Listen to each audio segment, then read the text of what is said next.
Hello, नमस्कार. कसे आहात सगळे? मस्त आहात ना? आशा करते तुम्ही सगळे आनंदात असाल. तुम्हा सर्वांचं अगदी मनापासून स्वागत आहे आपल्या चॅनलवरच्या आजच्या या व्हिडिओमध्ये. तर आज जो व्हिडिओ मी तुमच्यासोबत शेअर करत आहे तो आहे भाऊबीजेच्या दिवशीचा व्हिडिओ. खरं तर हा व्हिडिओ ना कालच आला असता, पण काल थोडी बाहेर गेलेली होती, तर त्यामुळे मग काल व्हिडिओ काही आलेला नाही, म्हणून मग तो व्हिडिओ मी आज तुमच्यासोबत शेअर करत आहे. आणि व्हिडिओमध्ये समोर जायच्या आधी बघा एक गोष्ट मला क्लिअर करायची आहे की आजचा माझा जो अवतार आहे तर बघा केसविसरना थोडे असे विस्कटलेले दिसत असतील तर तो इग्नोर करा, कारण आज ना म्हणजे सकाळपासूनच ना अशी थोडीशी घाईघाई चालू आहे.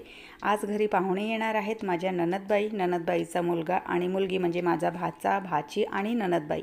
ओवाळणीसाठी ते लोक घरी येणार आहेत आणि 10:30ला सकाळी ते येणार आहेत. तर त्यामुळे मग पटापट जे काही साफसफाईचे कामं होते तर ते सगळे मी आटोपले. त्यानंतर मग आंघोळ केली आणि स्वतःची तयारी न करता डायरेक्ट मी किचनमध्ये आलेली, कारण बघा कोणीही पाहुणे वगैरे येणार असतील तर मला तरी असं वाटतं की आपलं घर ना अगदी नीटनेटकं आणि स्वच्छ असावं आणि सोबतच स्वयंपाक पाणी वगैरे आटोपलेला असेल तर मग बघा आपल्यालासुद्धा त्यांच्यासोबत बसायला बोलायला वेळ मिळतो आणि थोडासा आपला वेळ आपण त्यांना देऊ शकतो. नाहीतर मग घरी पाहुणे परी आले की आपण आपल्याच कामामध्ये असतो आणि त्यांना मग आपण वेळ देऊ शकत नाही. तर त्यामुळे नेहमी ना माझा एक प्रयत्न असतो की घरी कोणी पाहुणे परी येणार असतील तर पटापट आपला जो स्वयंपाक आहे तो आटोपून घ्यायचा आणि त्यानंतर मग निवांत त्यांच्यासोबत छान असं बसायचं म्हणून. तर त्याच याच्याने बघा स्वतःची तयारी वगैरे न करता मी किचनमध्ये आलेली, म्हणून माझा आजचा जो अवतार आहे तर तो थोडेसे म्हणजे केस वगैरे असे विस्कटलेले दिसतात. आणि तसं बघा खरं सांगायचं ना तर जी गृहिणी असते ना तर खरंच तिला ना स्वतःकडे वेळ द्यायला म्हणजे स्वतःकडे लक्ष द्यायला ना तेवढा वेळच मिळत नाही. सणवारं असतील किंवा मग कुठलंही काम असेल तर बघा आपण ना जे काम असतं तर त्याला प्राधान्य देतो. स्वतःचं मग असं वाटतं की नंतर बघू म्हणून. तर म्हणून मग म्हटलं की आधी ना हे जे काम आहे तर ते आटोपून घ्यायचं, त्यानंतर मग स्वतःलासुद्धा थोडंसं रेडी करून घ्यायचं. आणि घरी बघा आता सध्या ना किट्टू माझ्या भावाची मुलगी अशा म्हणजे यांची एक ना वेगळीच त्यांची ती जुगलबंदी चालू असते. दिवसभर आता दिवाळीचं जे काही फराळ पाणी वगैरे बनवलेलं आहे तर दिवसभर ते खाणं आणि आपलं खेळणं घरामध्ये, इकडचं तिकडचं सामान असं म्हणजे इकडे तिकडे करणं, तर त्यांचं काय ना काय असं चालू असते. तर त्यामुळे बघा म्हणजे एक लहान मुलं जर घरी असतील ना तर आपलं जे घर आहे तर ते आपल्याला आवरसावर करताच कितीतरी वेळ निघून जातो. तर त्यामध्ये सुद्धा वेळ जातो. तर म्हणून मग म्हटलं की आधी ना स्वयंपाक पाणी करून घेते, घर सगळं व्यवस्थित झालेलं आहे आणि त्यानंतर मग स्वतःला तयार करून घेणार म्हणून. तर बघा जी पाहुणे येणार आहेत तर ते येणार होते ट्रेननी.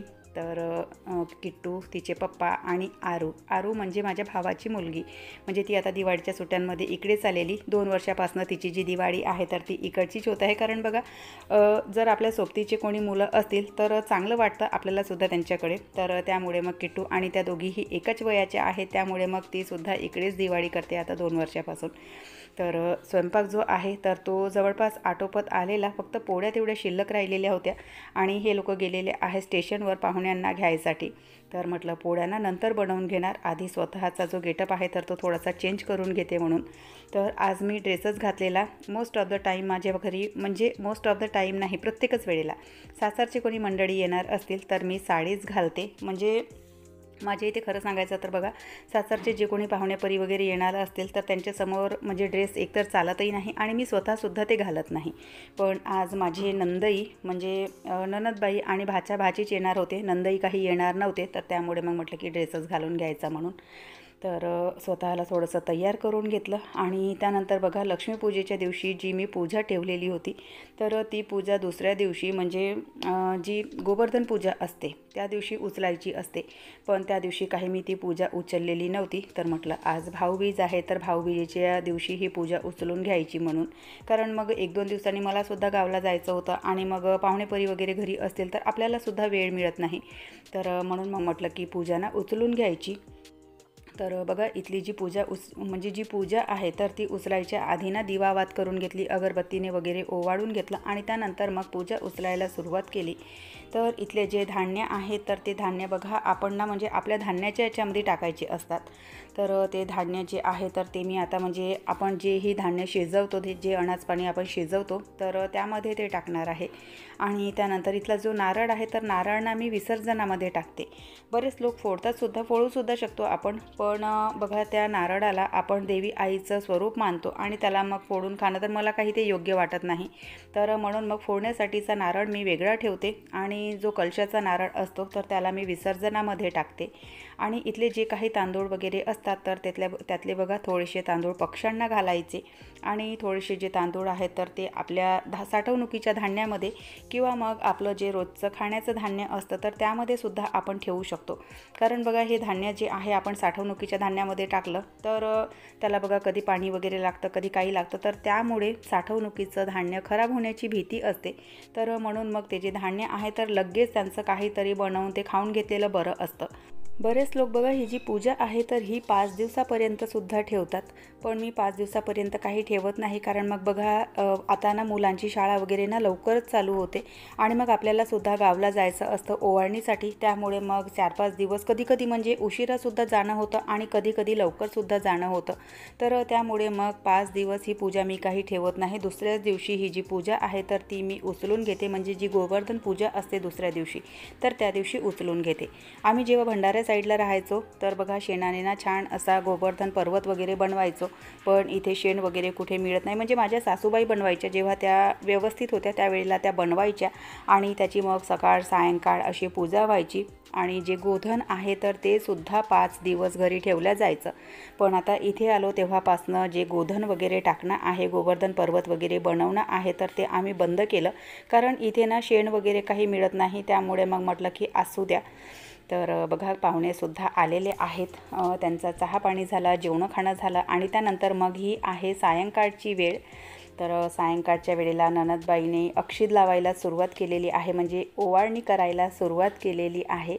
दुपारचा वेळ बघा मस्त छान जेवणं खाणं आणि त्यानंतर मग आपल्या गोष्टी वगैरे काय काय अशा चालू असतात. कारण बघा फोनवर आपण कितीही बोललो पण डायरेक्टली असं बोलणं आणि डायरेक्ट एक दुसऱ्यांसोबत भेटणं त्याची मजा ना काही वेगळीच असते. तर त्यामुळे मग ना खूप अशा म्हणजे बोलण्यातच कित्येक वेळ असा निघून जातो आणि खरंच ना वेळ कसा जातो पाहुण्यांसोबत ना काहीच कळत नाही. तर त्यामुळे आणि दुपारचं मी काही फारसं शूट वगैरे केलं नाही, कारण बघा आपण बसलेलो असतो आणि मग ते शूट करणं हे ते तर मी काही शूट केलेलं नाही दुपारचं. तर सायंकाळच्या वेळेला बघा ननदबाईंनी म्हणजे जी ओवाळणी असते तर ती ओवाळणी करायला सुरुवात केलेली, सोबतच किट्टू आणि आरू बसलेल्या. आणि हे जे कडे आहेत तर ते माझ्या ननदबाईंनी मला गिफ्ट दिलेले, म्हणजे ओवाळणी निमित्ताने. त्यांच्या भावाला त्यांनी छान अशी डेकोरेट केलेली पूजा थाळी दिलेली आणि माझ्यासाठी हे कडे आणले होते. तर अशी बघा जी ओवाळणी आहे, म्हणजे जो ओवाळणीचा कार्यक्रम आहे तर तो आमचा चालू आहे. त्यानंतर मग सानू माझ्या नंदेच्या मुलाला, म्हणजे याचं नाव आहे नवीन, तर त्याला ना ओवाळणी करते, राखीसुद्धा बांधते आणि ओवाळणीसुद्धा करते. कारण मी तुम्हाला बऱ्याच वेळा म्हणजे तुम्हीसुद्धा बघत असाल की मला 2 मुलीच आहेत, मुलगा नाही. तर त्यामुळे मग सानू काय करते की माझ्या नंदेच्याच मुलाला राखी बांधते आणि त्यालाच ओवाळणी करते. किट्टू म्हणजे ओवाळणीसुद्धा करत नाही आणि राखीसुद्धा बांधत नाही. कारण ती नेहमी म्हणते की मी तुझा मुलगा आहे आणि त्याच्याने मग ती कोणालाच राखी बांधत नाही आणि कोणालाच ओवाळतसुद्धा नाही. फक्त ती सानूला तेवढी राखी बांधते, म्हणजे एक एन्जॉयमेंट म्हणून याच उद्देशाने ती सानूला राखी बांधते आणि सानू तिला राखी बांधते. तर बघा ही आहे म्हणजे पूजेची जी थाळी आहे जी माझ्या ननदबाईने गिफ्ट दिलेली दिवाळीच्या निमित्ताने.